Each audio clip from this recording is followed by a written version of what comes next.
Henry C. says, did you, or do you have any interest in model railways? Railroads for my American friends. Yes. I did do model railroading as a kid, round about, I was probably 10, 11. My dad bought me a train set. We made some buildings out of cardboard together. We bought some model train books, made some stuff out of those books. That was really, really fun and super, super formative for me. Watching my dad mix colors, paint these train buildings with this acrylics he used for painting his paintings. So I very much enjoyed model railroading back then. And lately, I have been creeping back towards model railroading. Here, I'll show you. Really specifically, Z-scale model railroading. Holy cow! Dude, I had no idea how tiny these things were. And it's hilarious because these are the tiniest trains you can buy with the most money. This is a very expensive hobby, going to the Z-scale.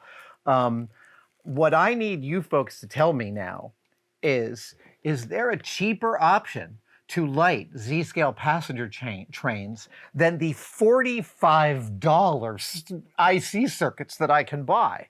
Because that strikes me as intensely overpriced.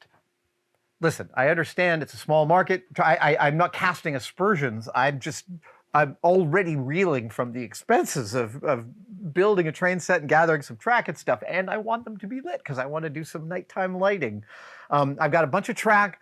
I'm working on a layout in my head. I'm not sure if I'm going to make it a fully portable layout, but part of me really wants to. I love the Z-scale trains inside the suitcases. That makes me so happy. And as a person who regularly makes beautiful cases for the things they love, Z-scale trains, now that I'm saying this, I'm making the argument extant for myself. And yeah, it's going to have to go into a container. It'll completely do that. I've been buying some Z-scale buildings. I've been printing some Z-scale buildings. So yeah, I'm slowly moving towards this. I've got a lot of other things I'd like to clear off my plate before I dive into that plasma pool. I got to finish this vault, Infinity Gauntlet. Jesus, yeah. There's some things I'm front loading this year, so that I can do that and not be neglecting the things that I've got to front load. But Z-scale trains, man, a level of detail and precision that I'm finding quite invigorating. Also, I find it hilarious to buy model trains in what looks to me like an old broadcast VHS container. Hilariously prescient, Henry C. I mean, maybe you guys have been seeing some train stuff in the corners of the shop. I absolutely don't try and hide that stuff. I mean, I like to leave the Easter eggs for the train spotters. Danny Daniel, this is a very straightforward answer.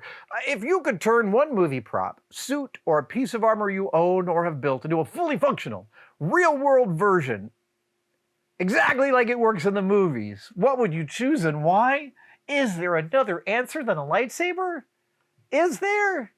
Honestly, you could have an entire industrial revolution just based on lightsabers that work. You could melt anything. I mean, lightsabers, it's a lightsaber. It's a really, really simple answer. It's hard to overstate to me how amazing it is, how many things come out of Star Wars, how many different things come out of Star Wars that are so physical, the age of the ships. When you look at Colin Cantwell's original prototypes, they're amazing and they're beautiful and they're super marvelously weird, as prototypes for a science fiction movie should be. But it is very hard for me to see when I look at Colin Cantwell's maquettes. It's very difficult to see the path to the ships that ended up being what we used for Star Wars. There's a real leap that happened in there between what Colin built and what Lauren Peterson and the crew at ILM eventually built. And it's an amazing leap. I've talked to Lauren about it very specifically because I'm so curious how that aesthetic rises out of that shop, and it is so robust. It is so like they grabbed it and they knew they had it and they held on to it. That to me is incredible. But I'm saying all that as a precursor to getting back to the lightsaber, like 10-year-old me. So we are, we're creeping up on the 50th anniversary of Star Wars release. And I've been asked to make some statements here and there and to reminisce about seeing Star Wars for the first time. And, I saw it in the most egregiously unpleasant watching conditions, which is from the back seat of my parents' Corolla at a drive-in. And still, I remember that movie ending and me just sitting there like awash with wonder. I was 10. It's absolutely 10. It's 1977. It was the summer. I had just turned 10. And I was like, everything is different. I so clearly remember that feeling. And then my dad going, what a piece of crap that was. And that's when, I'm sure I've told this before, but that's when I was like, Dad just said something I don't agree with. I can't remember that ever happening before. Is it possible that Dad is wrong? Dad must be wrong. And literally concluded for the first time. It was like adulthood shined its tiny little beacon from years away and was like, this is what it's going to feel like. You're going to disagree with Dad. Yeah, and so much of that was based for me specifically on the sounds.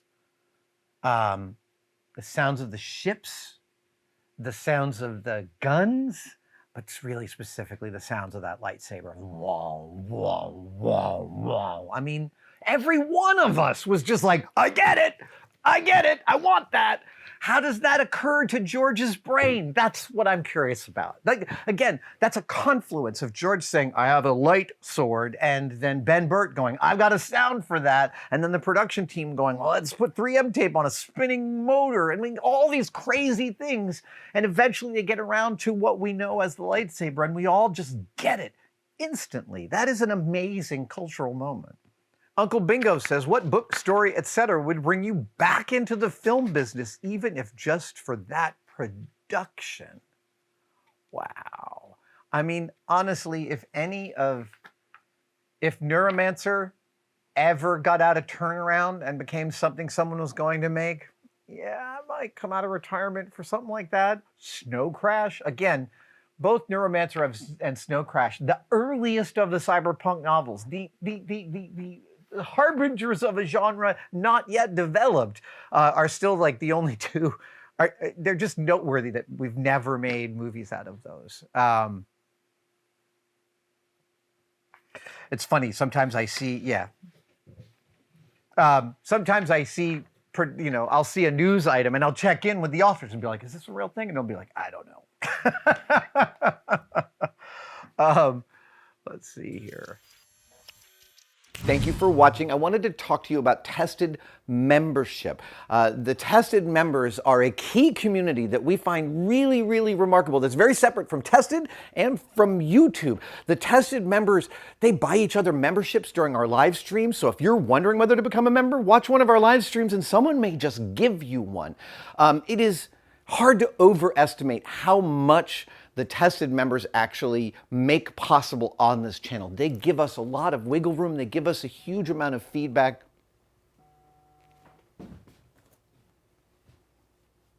That's a member right now.